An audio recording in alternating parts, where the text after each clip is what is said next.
Yahdi ilal haqqi. Masya Allah, namanya bagus sekali. Mohon doa dari Ustadz. Ya, kita doakan, dan doakan saya juga, doakan kita semua. Doa khusus dari Ustadz untuk anak. Baik, saya doakan untuk anak.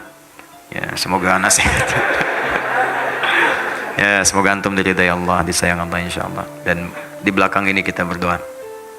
Semoga Allah mengampuni dosa anak dan mengabulkan keinginan-keinginan anak yang Allah ridai. Mudah-mudahan semua diberikan oleh itu oleh Allah, termasuk kita semua yang hadir atau yang menyimak juga dalam tayangan live kita saat ini. Semoga anak jadi hafidz Al-Quran. Oh, ganti nama aja dari Yahdi jadi hafidz ya. Ya, kalau mau hafidz ya menghafal, niatkan dengan baik, niatkan lillah. Kalau sudah karena Allah itu sudah nggak peduli mau dikasih berapa, mau 1 surah boleh, 2 surah terserah, yang penting mampu mengamalkan dan Allah ridha. Itu kuncinya. Ada seorang bernama Abu Abdurrahman As-Sulami, dia meriwayatkan hadis, beliau meriwayatkan hadis tentang bagaimana kemuliaan penghafal Quran dan ahli Quran. Khairukum man ta'allamal Qur'ana wa 'allamah. Di itu hadis diriwayatkan oleh Imam Al-Bukhari, nomor hadis 4793. Imam Al-Bukhari menerima dari seorang bernama Hajjaj bin Minhal. Hajjaj bin Minhal menerima dari Syu'bah. Syu'bah menerima dari Alqamah bin Marthad. Alqamah bin Marthad menerima dari Sa'ad bin Ubaidah. Sa'ad bin Ubaidah menerima dari Abu Abdurrahman As-Sulami. Abu Abdurrahman As-Sulami menerima dari Uthman bin Affan radhiyallahu taala anhu dan Ali bin Abi Thalib karramahullah wajah. Keduanya menerima dari Rasulullah sallallahu alaihi wasallam. Ya, beliau menyampaikan khairukum man ta'allamal Qur'ana wa 'allama. Orang yang baik di antara kalian adalah orang yang mampu belajar Al-Qur'an dan mengamalkannya. Tapi apa kata Abu Abdurrahman As-Sulami? Akhadtul Qur'ana an qaumin. Saya itu belajar Quran dari sekelompok sahabat. Banyak, bukan 1-2 orang. Ya, apa yang dipelajari? Belajar itu enggak banyak-banyak. Kami belajar la natajawazu an asyra ayatin. Tidak kami lampaui 10 ayat. Di belajar itu 10 ayat dulu, menghafal itu enggak banyak-banyak dulu, 10 ayat, 10 ayat, 10 ayat, lalu kami berusaha mengamalkan. Kalau sudah sanggup mengamalkan, baru kami lompat ke ayat berikutnya. Lompat ke ayat berikutnya, terus ke ayat berikutnya. Nah, jadi menghafal itu sabar. Pelan-pelan, iringi dengan takwa. Biasanya kalau sudah takwa itu Masya Allah, ada orang yang diberikan kemuliaan oleh Allah dengan amalan takwanya. Baru dibacakan, langsung tertanam Al-Quran dalam jiwanya. Di begitu guru bacakan, bisa langsung hafal. Seperti Al-Imam Al-Bukhari, dari kecil, dari kandungan oleh ibunya, didekatkan dengan Allah Subhanahu wa Ta'ala. Lahir beliau 2 tahun, ayahnya wafat. 4 tahun, matanya buta. Tapi diganti oleh Allah buta mata dengan tajamnya ingatan dalam jiwanya. Wah, itu kalau dibacakan kalimat, hafal titik komanya. Al-Imam Al-Bukhari, namanya Muhammad nama aslinya, punya bapak namanya Ismail, kakeknya Ibrahim, kakek buyutnya Al-Mughirah, yang buyutnya Al-Bardizbah. Tinggal di Kecamatan Ju'fah, Kabupaten Bukhara, Provinsi Khorasan, negara Uzbekistan sekarang. Maka dikenal dengan Al-Bukhari. Diganti kemudian oleh Allah dengan ingatan yang tajam. Disekolahkan kemudian awal-awal itu di masjid-masjid ada halaqah penghafal Quran. Kalau dulu tuh disebut kutab-kutab, datang menghafal Quran. Beliau bergabung dengan orang-orang seusia dan di atasnya. Beliau yang paling muda, datang dibacakan kemudian 1 surah dalam Al-Quran, surah Qaf. Qaf, ya, dibacakan surah ke-50 itu. Sampai ke ayat 22, sampai seterusnya, sampai selesai.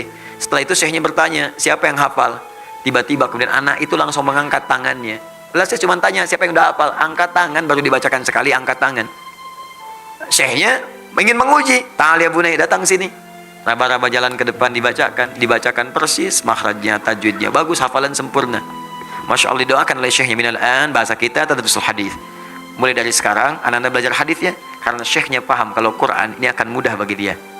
Maaf, jangankan bagi yang pintar, yang biasa pun Quran itu ada jaminan dari Allah kemudahannya. Di Quran itu nggak ada batas manusia. Mau disebut pintar, IPK 4, IPK 2, 2,5, IPK 3 nggak akan ngaruh. Bahkan ada orang yang nggak punya IPK pun bisa hafal Quran. Nggak sekolah, hafal Quran. Bisa lihat, hafal. Nggak bisa lihat, bisa hafal. Yang normal otak, hafal. Yang lumpuh otak, bisa hafal. Nggak ada batas. Maka syekhnya mengatakan belajar hadis, karena hadis itu butuh kekuatan lebih dibandingkan dengan Al-Quran.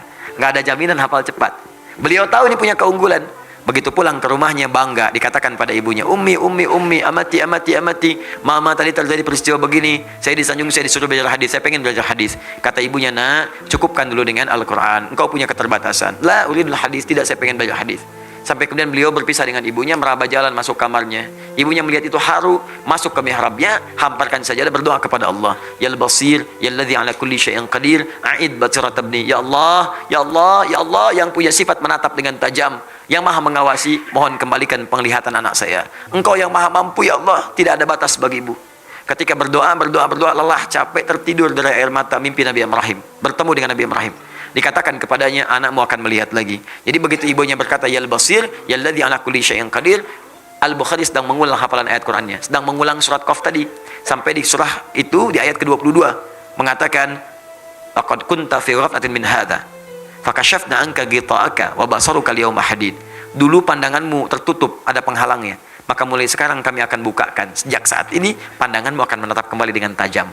Sebetulnya ayat ini ayat akhirat. Tentang kondisi orang-orang yang di akhirat. Tadinya di dunia buta, dibukakan di akhirat. Tapi itu diturunkan kemuliaannya di dunia untuk Imam Al-Bukhari.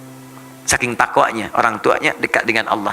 Diberikan oleh Allah satu kemuliaan. Tiba-tiba dibuka, bisa melihat kembali. Kaget, lompat. Kejar ibunya. Umi laqad ra'ait. Mama, saya bisa lihat lagi. Saya bisa lihat lagi. Ibunya kaget bangun. Jadi peluk anaknya, rubbama ra'aita biqalbik. Nah, mungkin ananda melihat dengan hati.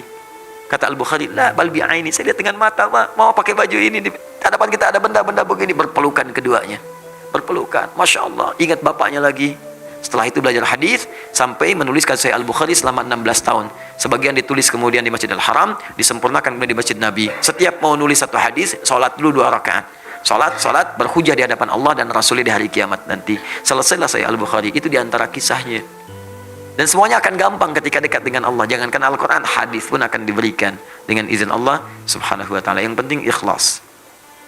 Semoga Allah mengumpulkan anda di surga Firdaus bersama para nabi dan orang-orang. Semoga kita semua dikumpulkan oleh Allah subhanahu wa ta'ala insyaAllah ya. Karena itu beramal, siapkan bekalnya. Dan semoga dengan bekal itu dicukupkan kita untuk mendapatkan apa yang kemudian kita harapkan.